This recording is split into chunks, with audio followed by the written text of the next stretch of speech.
امریکی امام پر پھانسی چڑھا دیے جانے والے عراق کے سابق صدر صدام حسین شاید کبھی اپنے دشمنوں کے ہاتھ نہ آتے اور شاید اب بھی زندہ ہوتے اگر ان کا برسوں پرانا وفادار چیف سیکیورٹی گارڈ انعامی رقم کے لالچ میں ان کے ساتھ غداری نہ کرتا اور ان کے ٹھکانے سے متعلق مخبری نہ کرتا۔ صدام حسین کے چیف سیکیورٹی آفیسر ابراہیم نے امریکی اتحادی فوج کو $2.5 کروڑ کے عوض غداری کرتے ہوئے عراقی مرد آہن سابق صدر صدام حسین کے ٹھکانے کی مخبری کی اور انہیں گرفتار کرانے میں مدد دی۔ امریکی حکام نے دسمبر سن 2003 میں صدام حسین کی گرفتاری کے بعد 30 جون سن 2004 کو انہیں عراقی حکام کے حوالے کیا، جس کے بعد ان پر جیل میں 148 افراد کے قتل عام کا نام نہاد مقدمہ چلایا گیا۔ 5 نومبر سن 2006 کو صدام حسین کو پھانسی کی سزا سنائی گئی اور 30 دسمبر کے صبح عراق کے معزول صدر کو تختہ دار پر لٹکا دیا گیا۔ تاہم صدام حسین نے پھانسی گھاٹ پر بھی جس جرأت اور جوانمردی کا مظاہرہ کیا وہ ان کے آخری لمحات کی ویڈیوز میں آج بھی دیکھی جا سکتی ہے۔ یاد رہے کہ صدام حسین کو ان کے آبائی شہر تکریت سے سن 2004 میں اس وقت گرفتار کیا گیا جب ان کے قابل اعتماد گارڈ ابراہیم نے غداری کرتے ہوئے امریکیوں کو $25 ملین کے عوض ان کا ٹھکانہ بتایا تھا۔ ابراہیم صدام حسین کا ایک قابل اعتماد ترین محافظ تھا جس کو صدام کی جائے روپوشی کا پتہ تھا۔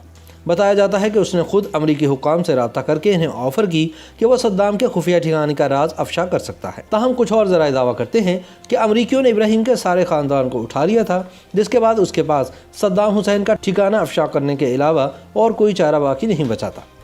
امریکی مصنف جان نکسن نے صدام کی گرفتاری میں مدد فراہم کرنے والے ابراہیم کو گرفتار کرنے والے فوجی اہلکار فرسٹ سارجنٹ ایرک میڈوکس کے حوالے سے لکھا ہے کہ ہم نے ابراہیم کے گرد جال بچھا دیا اور اس کے اہل خانہ سمیت اس کے خاندان کے 40 مردوں اور خواتین کو اٹھا کر جیل میں ڈال دیا۔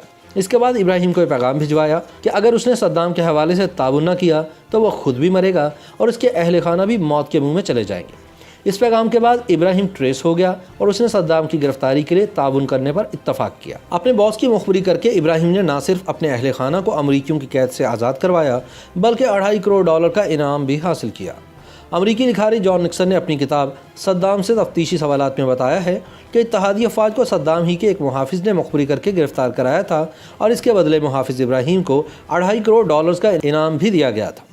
صدام حسین کا ایک وقت میں قریبی محافظ رہنے والا ابراہیم بھی اگرچہ امریکی و اتحادی افواج کے حملوں کے بعد روپوش ہو گیا تھا، لیکن بعد ازاں امریکی انٹیلیجنس نے باس پارٹی کے منتشر ہو جانے والے عناصر کی مدد سے صدام کے محافظ ابراہیم کا پتہ چلا کر اسے گرفتار کر لیا تھا۔ امریکی مصنف جان نکسن نے اپنی کتاب میں دعویٰ کیا ہے کہ امریکی انٹیلیجنس افسران کے لیے یہ نقطہ اہم تھا کہ ماضی میں جب بھی صدام حسین روپوش ہوئے تھے تو صرف ان کے چیف گارڈ ابراہیم کو معلوم تھا کہ وہ کہاں چھپے ہیں، لہٰذا امریکیوں کو معلوم تھا کہ اب بھی ابراہیم ہی یہ جانتا ہے کہ صدام کہاں چھپے ہوئے ہیں۔ بعد ازاں صدام کے محافظ ابراہیم نے اس زرعی فارم کی نشاندہی کر دی جہاں سے صدام بالآخر زمین کے اندر کھودی گئی ایک سرنگ نما پناہ گاہ سے برآمد ہوئے۔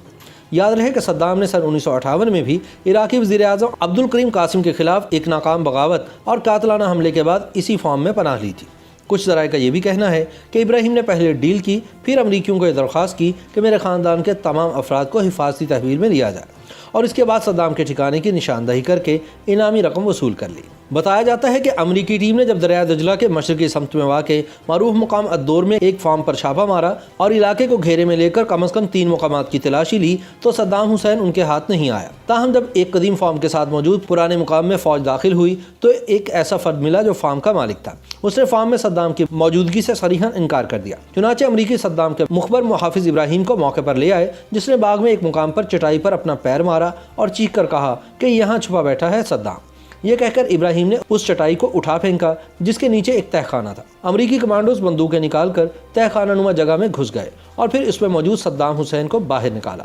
اس وقت صدام حسین کی داڑھی بڑی ہوئی تھی، بال بکھرے ہوئے تھے اور وہ ٹھیک طرح سے پہچانے نہیں جا رہے تھے۔ اسکوائر میگزین کے مطابق جب سابق عراقی صدر کے خفیہ ٹھکانے پر دھاوا بولا گیا اور ان پر اسلحہ تان لیا گیا تو صدام چلائے، گولی مت چلانا، گولی مت چلانا۔ اس بات کی تصدیق کے بعد کہ گرفتار ہونے والا شخص صدام حسین ہی ہے، امریکی فورسز نے تکریک کے نواح میں واقع حدوشی کے اس فارم کو بمباری کر کے تباہ کر دیا۔ واضح ہے کہ صدام حسین وہیں سے گرفتار ہوئے جہاں وہ پیدا ہوئے تھے۔ صدام عراق کے شہر تقریت کے ایک غریب گھرانے میں سن 1937 کو پیدا ہوئے اور 16 جولائی سن 1979 کو عراق کے صدر بنے۔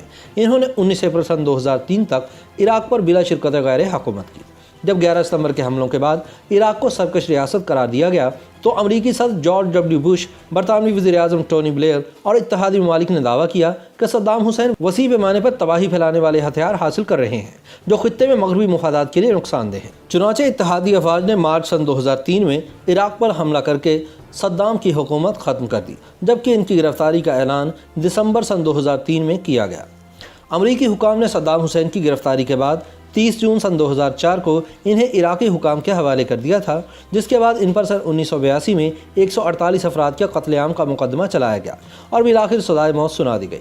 30 دسمبر سن 2006 کی صبح صدام حسین کو پھانسی دینے کے بعد تکریت کے قریب آبائی گاؤں العجوہ میں دفن کر دیا گیا۔ تاہم صدام حکومت کے خاتمے کے کئی برس بعد امریکہ اور برطانیہ دونوں نے یہ اعتراف کیا کہ جس الزام کی بنیاد پر صدام حسین کی حکومت ختم کی گئی وہ دراصل جھوٹ پر مبنی تھی اور صدام حسین وسیع پیمانے پر تباہی پھیلانے والے ہتھیار اکٹھے نہیں کر رہا تھا۔